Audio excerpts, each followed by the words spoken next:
जरूरत रहता है, अब जाने वाला तो पर आए हैं और आएंगे, वोट के टाइम आएंगे। अभी घर मजबूरी है, आएंगे और नहीं जाएंगे, इसीलिए कब से फोटो खींचने का कर रहा हूँ, लेकिन वीडियो बना रहा हूँ, लेकिन वहाँ रहने वाले सब मजदूरों को मैं दिखाऊंगा। नहीं जाएंगे, आना है तो नहीं जाना, वहाँ के सारे मजदूरों को दिखाना। पीके का दिलीप जायसवाल पर पलटवार, कहा मैंने उनके आकाओं को सोशल मीडिया सिखाया है, वे हमारी जांच करवा ले, आरोप साबित हुए तो राजनीति छोड़ दूंगा। लेकिन सीमांचल के जिस मेडिकल कॉलेज पर उन्होंने कब्जा किया है उसकी भी जांच होनी चाहिए।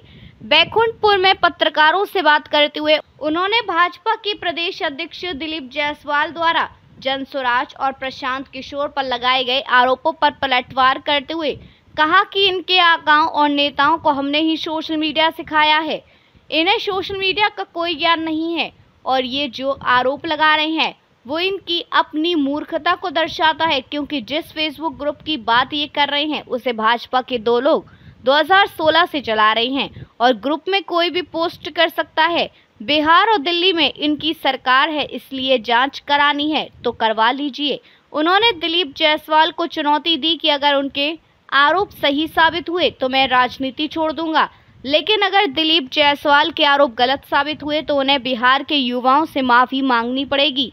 इसके साथ ही उन्होंने कहा कि ये सिर्फ कॉलेज हड़पना जानते हैं, इन्होंने सीमांचल में अल्पसंख्यकों के एक मेडिकल कॉलेज को हड़प लिया है जिसकी जांच होनी चाहिए। भैया ऐसा है कि इसीलिए आदमी को, जिसको कहते हैं नीम हकीम खतरे जान, दिलीप जायसवाल को अपने जीवन में सोशल मीडिया का कुछ आइडिया है नहीं।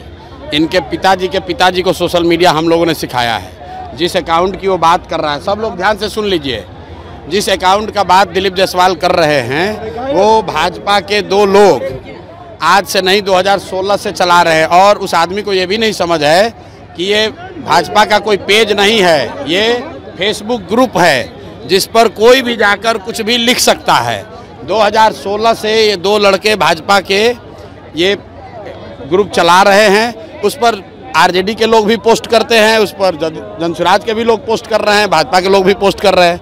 उनको जो केस किए हैं तो उनको कहिए कि तुम्हारा तो सरकार है ना, तुम जाओ और डीजीपी के साथ जाओ, और उसमें अगर एक भी चीज़ गलत निकल जाएगा तो प्रशांत किशोर राजनीति से संन्यास ले लेगा। लेकिन अगर नहीं निकला तो इसको हाथ जोड़कर दिलीप जायसवाल को पूरे बिहार के युवाओं से माफ़ी मांगना चाहिए।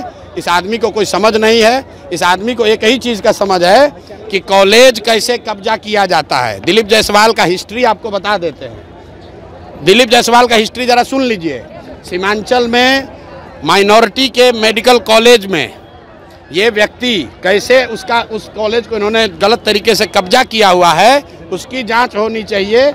और बेचारे जो सरदार जी उसके मालिक थे जिन्होंने उस कॉलेज की स्थापना की, उनकी हत्या हुई, कैसे हत्या हुई इसकी जांच होनी चाहिए। ये हमको डराने की कोशिश कर रहे हैं। भाई तुम दिल्ली, यहाँ पटना से लेकर दिल्ली तक जितना साइबर एक्सपर्ट है उसको ले आओ और ला कर दिखाओ। अगर प्रशांत किशोर ने, जनसुराज ने गलती की हुई है तो हम लोग मान लेंगे। ये इसको कुछ आइडिया है नहीं, किसी ने बता दिया कि अरे भैया ये भाजपा के ग्रुप में जनसुराज का मैसेज है। तुम भाजपा के ग्रुप में जनसुराज का आदमी नहीं लिखेगा, आप किसी के भी पेज पर जाकर कुछ भी कमेंट कर सकते हैं, उसमें क्या है? आपको लगता है सर चुनाव से पहले आपको बदनाम करने की? अरे भैया बदनाम क्या होगा इसमें, बदनाम हमको क्या करेगा भाई? सब लोग समझ रहा है सरकार किसकी है, भाजपा की है। तो अगर कोई फेसबुक पेज गलत चल रहा है तो तुम पकड़ लो। दिल्ली में सरकार तुम्हारी है, पटना में सुनिए ना, अरे भाई सरकार किसका है? बिहार और दिल्ली में सरकार किसका है? फेसबुक पेज पर अगर कुछ गलती है तो तुम पकड़ो, अगर है हिम्मत तो। पत्रकार वार्ता काहे कर रहे हो? और साथ में ये भी कह रहे हैं कि जिस कॉलेज को कब्जा करके बैठे हुए हो उसका भी जांच करा लो, अपनी ही सरकार से करा लो कि उस कॉलेज का मालिक कैसे बने हो। अशोक चौधरी ने कहा